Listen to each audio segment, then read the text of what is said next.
Ajay Sajay. 제18부 정략 결혼 그 첫 번째. 적벽대전 이후 최대의 격전지로 떠오른 형주를 놓고 유비 측과 오나라의 신경전은 계속된다. 전임 형주 태수 유표의 아들이었던 공자 유기의 죽음은 또 다른 불씨를 낳고 있었다. 아, 뜨거! 유왕숙님, 방금 전 강화성에서 전갈이 왔습니다. 유기 공자께서 사망하셨다고 합니다. 그래요? 공자의 죽음으로 오나라에선 다시 형주의 소유권을 주장할 것입니다. 하지만 염려 마십시오. 대책은 이미 세워놓았습니다. 군사만 믿겠습니다. 불행했던 한 젊은이의 죽음은 지금 형제와 오나라의 불꽃 튀는 외교전을 촉발시키고 있었다. 공자 유기의 죽음을 애도하는 명목으로 오나라에서 온 사신은 이번에도 역시 노숙이었다. 어서 오십시오, 노숙공. 젊으신 분이 참으로 애석합니다. 모두들 안타까워하고 있습니다. 유황숙, 이 상중에 이런 말씀드리게 돼서 죄송합니다만 이제 유기공자도 졸했으니까 이 형주의 소유권을 언제 넘겨주실 생각이요?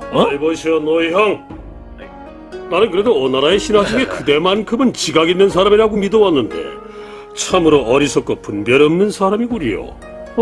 량, 아니 공명선생, 그게 무슨 말씀이십니까? 내 주변에는 그런 사람 안 키우니까 저만치 멀찍이 떨어져 계시오. 지금도 떨어져 있는데. 일찍이 한고조께서는 삼척장검을 쳐고 분연히 떨쳐 일어나 한나라 400년의 기틀을 마련하시었소. 오늘날 난세를 맞아 천하는 다시 소란스러워졌으나 그 정통을 여전히 한실에 있는 것이오. 노형, 그대도 알다시피 우리 유왕수께서는 한나라 중산정왕의 후예로서 한실의 혈통을 이어받은 왕족이요. 거기다가 전임 형주태수였던 유표는 황숙과 형제뻘들은 사이니 이를 대신해서 우리가 형주를 관장하는 것은 너무나 당연한 이치 아니겠소? 반대로 그대의 주인 손골은 어떻소?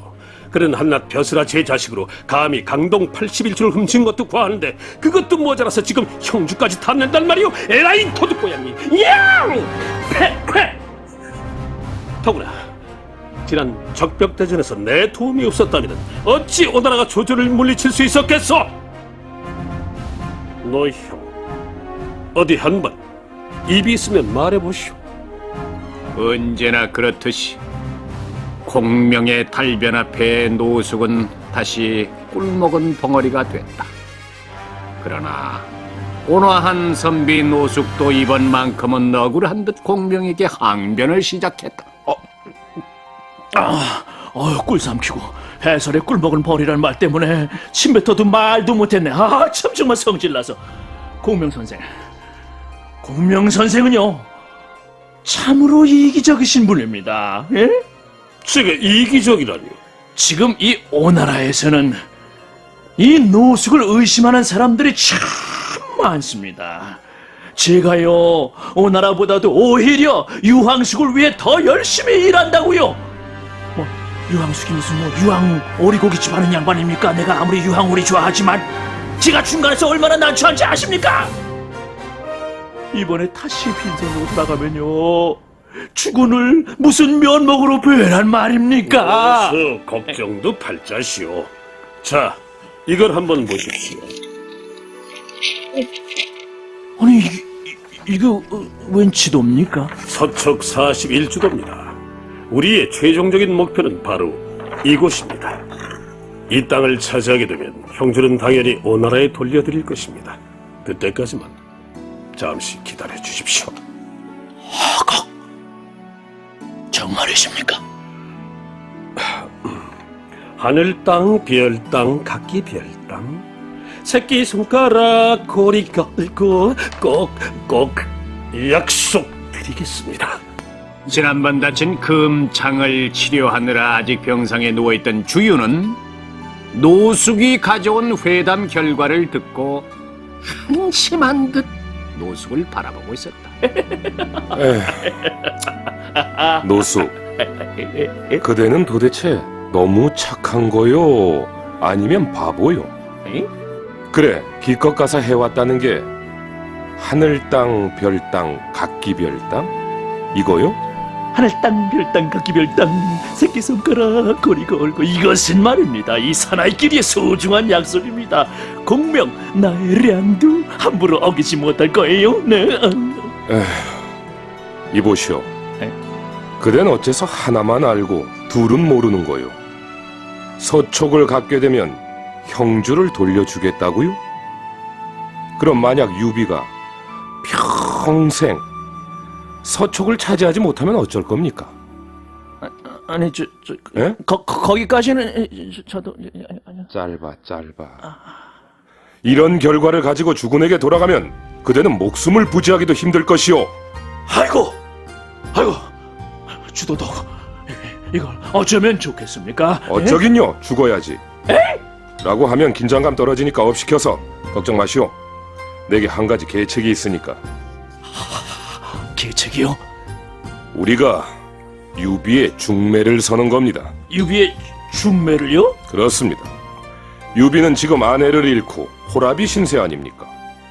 결혼을 빙자해서 유비를 오나라로 끌어들인 후, 아유, 이 말도 참, 혼인 빙자 뭐 그런 걸로 놈을 제거하는 겁니다. 아니 그런데 주도독, 꾀도 꾀지만 유비에게 충신 서줄 마땅한 여인이 있냐 이겁니다. 이따마다요. 유비에게 궁요회를 소개시켜 줄 것입니다. 궁묘회라면 우리 주군의 여동생이신 공주님을 말씀하시는 겁니까? 그렇소. 오나라 군주 송곤에게는 빼어난 미모를 자랑하는 여동생이 한 명 있었다. 올해로 방년 18세. 그런데 오나라의 공주로 온갖 사랑을 독차지하고 있는 이 처녀에겐 아주 맹랑한 취미 활동이 한 가지 있었는데, 그건 바로 무술이었다. 그녀는 아버지 손견의 피를 물려받아서인지 120명이나 되는 시녀들에게까지 군인 복장을 착용시킨 채 늘 무술을 연마하고 군사훈련을 실시하고 있었다. 그래서 오나라의 신하들은 모두 그녀를 궁요회라고 부르며 군주인 송권보다도 더 두려워하고 있었다. 노수, 내 계책이 어떻소? 바로 이 궁요회와의 결혼을 미끼로 유비를 오나라로 유인해내는 겁니다. 하지만 주도독, 주군께서 이 결혼을 허락하실까요? 유비는 올해 나이가 불혹을 넘어서 이순 50이 가깝습니다. 하지만 우리 궁요회는 저거리 걸음 200을 거서 누구를 기다리나 낭낭 18세, 이제 겨우 18살이라고요. 노수, 정말 답답하구려. 누가 진짜로 결혼을 시킨답니까? 이건 그냥 유비를 유인해내는 미끼일 뿐입니다. 미끼 아시죠? 미끼 뭡니까? 옛날 일본 됐습니다. 유비가 결혼을 위해 오나라 땅을 밟는 순간이 놈에게 마지막이 될 것입니다. 노숙은 주유의 이 계책을 주군인 송군에게 전했다. 그러니까 주요의 계획대로라면 일단 유비를 우리 오나라로 불러들인 후에 결혼을 시키는 척하다가 죽인다 이거지? 척한다가 그렇습니다. 이번 결혼은 백성들에게 알릴 필요도 없습니다. 비밀리에 진행을 시키시면 됩니다. 그야 당연하지. 어차피 가짜 결혼인데. 그러니 좋다. 허락한다. 지금 즉시 실행에 옮기도록 하시오. 알겠습니다. 그로부터 얼마 후 우호 사절단의 이름으로 여범이란 인물이 형주의 유비를 방문했다. 유 황숙님, 제가 이렇게 형주를 찾은 이유는 유황숙님께 아주 기쁜 소식을 전하기 위함입니다. 기쁜 소식이라니요? 저희 주군인 손장군께서는 유황숙께서 요즘 호라비로 혼자 지낸다는 소식을 들으시고 무척 애석해하고 계십니다. 그래서 중매를 서려고 합니다. 중매요? 글쎄요. 아직 아내를 떠나보낸 지 얼마 되지도 않아서 재혼은 생각지 않고 있습니다만. 어떤 여자입니까? 우리 주군께서는 평소부터 늘 유황숙을 흠모해 오셨습니다. 그래서 이번에 친히 자신의 여동생 되는 분을 유황숙께 중매서려고 하십니다. 여동생이요? 예. 올해 나이가 그야말로 꽃다운 방년 18세입니다. 아니 이게 18이요? 네? 아니 제가 올해 48인데 사스럽게.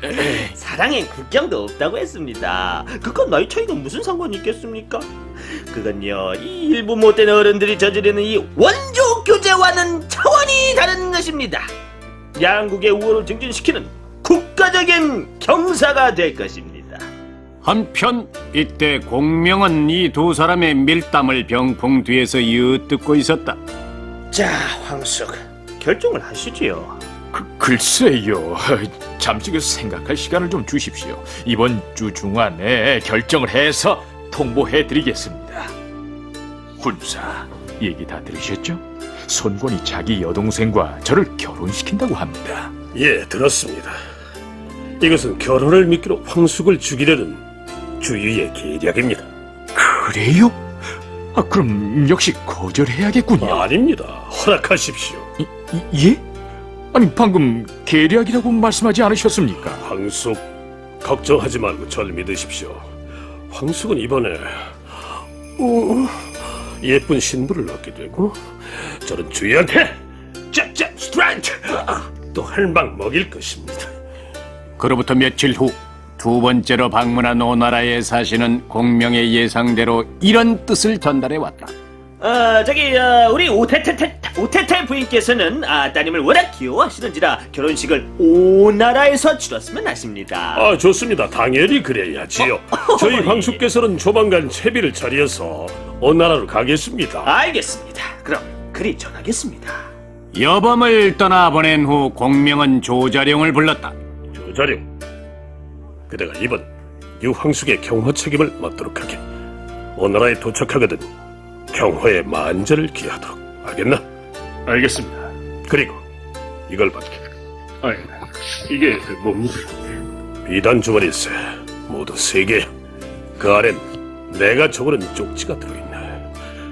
빰빰빰빰빰빰빰빰빰빰. 조시다! 조시가 나타난다! 위기의 순간이 닥칠 때마다 그 비단 주머니를 열어보면 해법이 적혀있을 것이야. 명심하겠습니다. 공명은 또다시 마술 같은 능력을 보여주고 있었다. 구원의 비책이 담겨있다는 3개의 비단 주머니. 그런데 우린 이 대목에서 잠시 짚고 넘어가야 할 것이 있다. 소설 삼국지 연의에서 보여지고 있는 공명의 능력. 과연 어디까지가 진실이고 어디까지가 거짓일까? 소설 삼국지연의 속에서 공명은 이 제갈공명이라는 사람은 아주 이게 뭐 이 사람인가 싶죠? 아주 신기에 가까운 능력을 수도 없이 보여준단 말이에요. 적벽에서 동남풍을 불어일으키고 갑자기 갑자기는 아니지, 그게 그 과학적인 건데 어쨌거나 그리고 배를 타고 적진에서 화살 10만 개를 구해오고 또 3개의 비단 주머니에 앞니를 예측한 비책이 담겨있고 거기다가 기문 돈갑술에 팔문 금수의 마술 같은 진법까지 가히 아주 다재다능이 뭐를 넘어서 아주 신기묘사리 극치를 보여준단 말이에요. 이 제갈공명이라는 사람은 물론 소설 속에 등장하는 제갈공명의 이런 활약상은 거의 다 대부분이 이 나관중이라는 아저씨의 그 예술적인 상상력이 비전에 비치하는 분이 이상동이죠. 근데 삼국지의 흥미를 배가시키기 위한 나관중의 이런 공명 띄우기는 이거 참 뜻밖에도 부작용을 일으켰어요. 소위 안티공명이란 말이에요. 공명을 폄하하는 일부 사람들에게 공명이 갖고 있었던 그 실제 능력조차도 깎아내리는 계기를 만들어줬다는 거죠. 그 소설 속의 공명은 안전한 허구의 인간일 뿐이고 실제 공명은 그냥 평범한 사람에 지나지 않았다, 이게 이들의 주장이거든요. 예, 그래요, 그래. 예. 물론 주장이 일리가 있어요. 예. 그런데 그렇다고 해서 공명에 대한 역사적 평가가 훼손돼서는 안 될 겁니다. 예. 유비와 유선 이대를 섬기기 위해 보여준 불사이군의 충성심, 출사표와 함께 시작된 오장원의 눈물겨운 투혼, 오늘날까지 극찬받고 있는 청렴결백의 표상. 공명이 위대해진 건 이런 마술 같은 재주를 뿌려서가 아니라 바로 이런 진실된 영웅의 풍모를 후세에 남겼기 때문이에요. 그걸 아셔야 돼요. 어쨌거나 조자룡과 500여 병사들의 호의 속에 유비는 새장가를 들기 위해서 출발했다. 오나라에 도착하자마자 조자룡은 공명이 건네준 첫 번째 비단 주머니를 뜯었다. 결혼식을 오나라 백성들에게 떠들썩하게 알려라. 그리고 교국로를 찾아가라. 교국로는 바로 적벽대전의 불씨가 됐던 그 유명한 강동 이교 교시자매의 아버지다. 두 딸을 손책과 주유에게 시집 보낸 그는 왕실과는 사돈지간으로 오나라에서는 국가 원로 대접을 받고 있었다. 주유의 계책을 꿰뚫고 있던 공명은 오히려 선제 공격을 가하고 있었던 것이다. 오호, 과연 공명군사다운 계책이구나. 조자룡, 지금 즉시 우리 병사들을 오나라 도성에 풀어서 이번 결혼식을 떠들썩하게 소문내도록 하게. 알겠나? 알겠습니다. 난 지금부터 교국로를 방문하겠네. 뜻밖의 방문을 받은 교국로는 놀라움을 금치 못했다. 아니 그분 뭐라고요? 여왕수께서 우리 오후의 여동생과 결혼식을 하시게 됐다고요? 그렇습니다. 교국로께서 많이 도와주십시오. 그 저 같은 늙은이가 무슨 힘이 있다고? 아닙니다. 교국로야말로 오나라에 존경받는 원로가 아니십니까? 저 역시도 평소부터 늘 흠모해 왔습니다. 아니 뭐 내가 좀 그렇기는 합니다만 어쨌거나 유왕숙님 미력 하나마 열심히 도와드리겠습니다. 유비는 그 특유의 겸손의 미덕으로 교국로를 단숨에 자기 편으로 만들었다. 그리고 그 시각 조자룡은 오나라 기자들과 떠들썩하게 기자회견까지 열고 있었다. 저 유왕수께서 우리 궁여회와 결혼식을 하기 위해 방문했다는 게 사실입니까? 예, 그렇습니다. 이미 양국 간의 합의가 끝난 상황입니다. 저 두 사람이 이렇게 맺어지게 된 계기가 뭡니까? 오나라의 공주 궁여에는 여자의 몸으로 무예를 익힐 정도로 그 성품이 호방하고 담대하다고 들었습니다. 평생 전장을 누빈 우리 유왕수께 그만한 배필이 어디 있겠습니까? 근데 그 신랑의 나이가 너무 많은 거 아닙니까? 궁여회는 올해 18입니다. 나이는 숫자에 불과합니다. 우리 유왕숙은 아직도 젊은이 못지않게 힘이 넘치십니다. 자, 그럼 자세한 건 나중에. 유비는 과연 무사히 결혼할 수 있을까?